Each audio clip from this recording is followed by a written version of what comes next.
jaman biyen, ing salah sawijining desa ana mbok randha sing urip dhewe ora duwe anak utawa sedulur. Jenenge ya iku Mbok Srini. Amarga urip dhewe, Mbok Srini mau kepengin duwe anak. Saben dina, Mbok Srini ndonga awan bengi ing ngarsane Gusti Allah supaya diwenehi anak. Dheweke yakin menawa panjaluke bakal dikabulake dening Gusti Allah.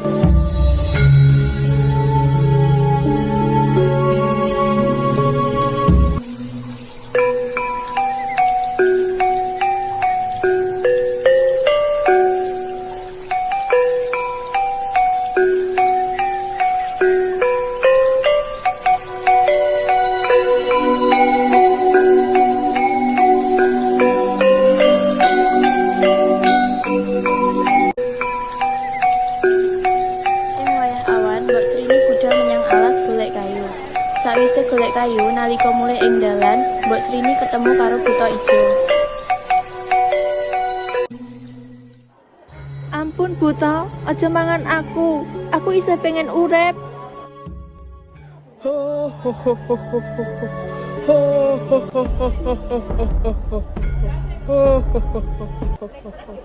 Aja wedi. Aku ora bakal mangan kowe. Krungu-krungu kowe pengen duwe anak to?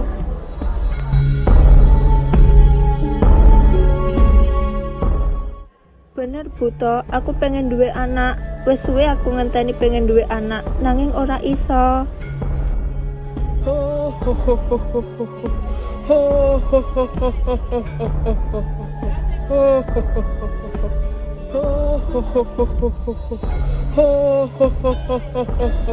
Yen ngono, iki tak wehi wiji timun. Mengko tanduren lan kowe bakal duwe anak wadon.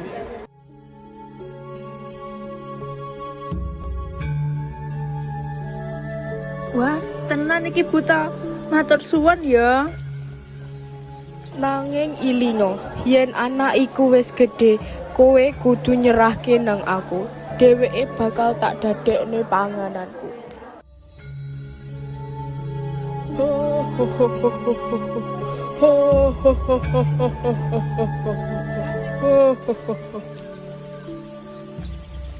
Sawise entuk wiji timun iku, Mbok Srini mulih kanthi rasa bunga.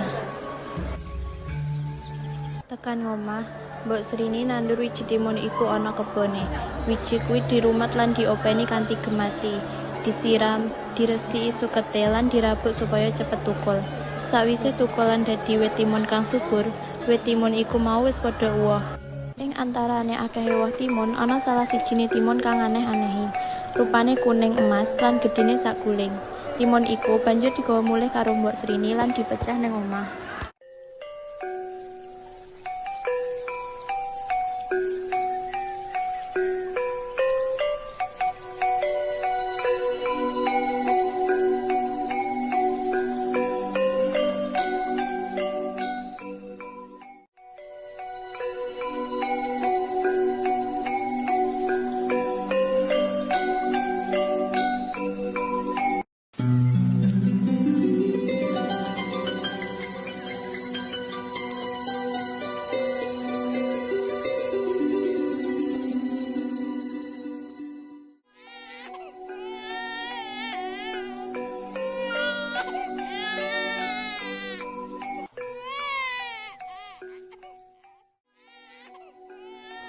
Wah, bayi tenanan. Alhamdulillah, matur suwun ya Allah.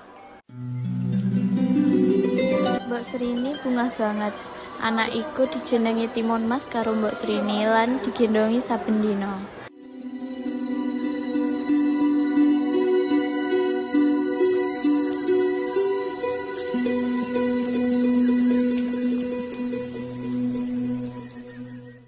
Dina ganti dina nggarai Mbok lali karo janjine marang Buta yen bakal ngewehno anake marang Buta.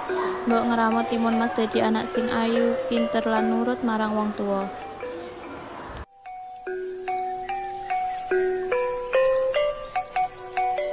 Ing sawijining awan, Mbok Srini ditekani karo Buta. Buta ngomong yen Buta bakal teka seminggu maneh kanggo njupuk Timun Mas. Sakwise iku, Mbok ngrasa ora enak ati. Dheweke wedi marang Buta. Timun Mas sing ora sengaja krungu omongane Buta karo Mbok melu wedi. amarga Timun Mas wis kadung sayang marang Mbok Srini.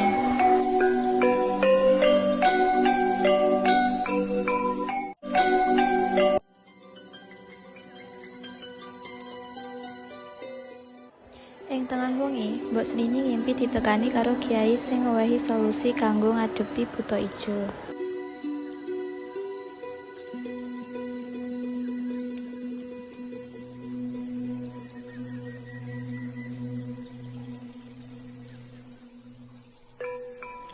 Tak wenehi solusi kanggo ngadepi buta ijo. Sesuk isine bungkusan iki siapno. Wenehno bungkusan marang Timun Mas kang isine wiji timun, dom, uyah, lan trasi. Yen buta ngejar anakmu, kongkon dheweke nyebar isi bungkusan iki.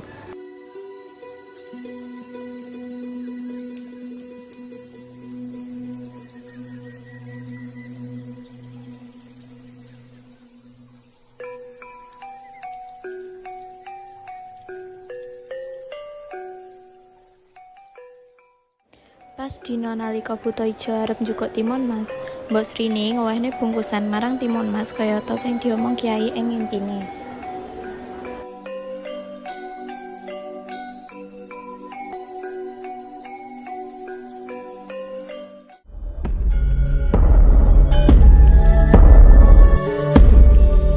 Timun Mas, neng ndi kowe? Kowe gak iso lolos saka aku.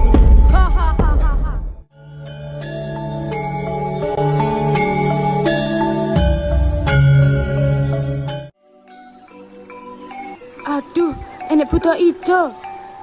Buta, kowe gak bakal iso nangkep aku. Timun Mas dikiter karo buta ijo sampai tekan tengah alas.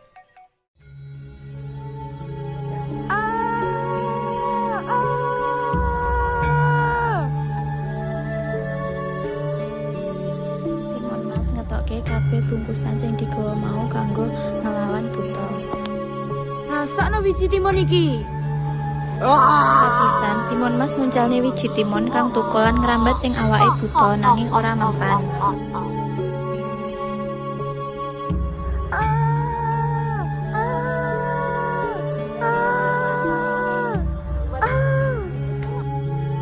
Aduh, kok iso lolos to?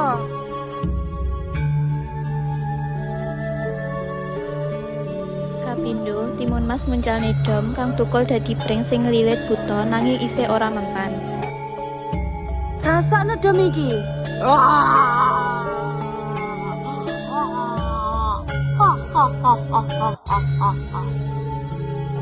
Ya, kok iso tetep lolos to?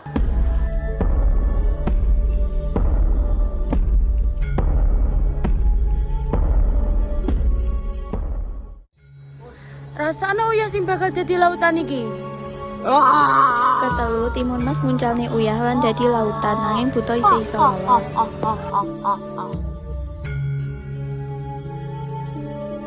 Terakhir Timun Mas nguncalne terasi kang dadi lautan geni sing iso ngelepno buta.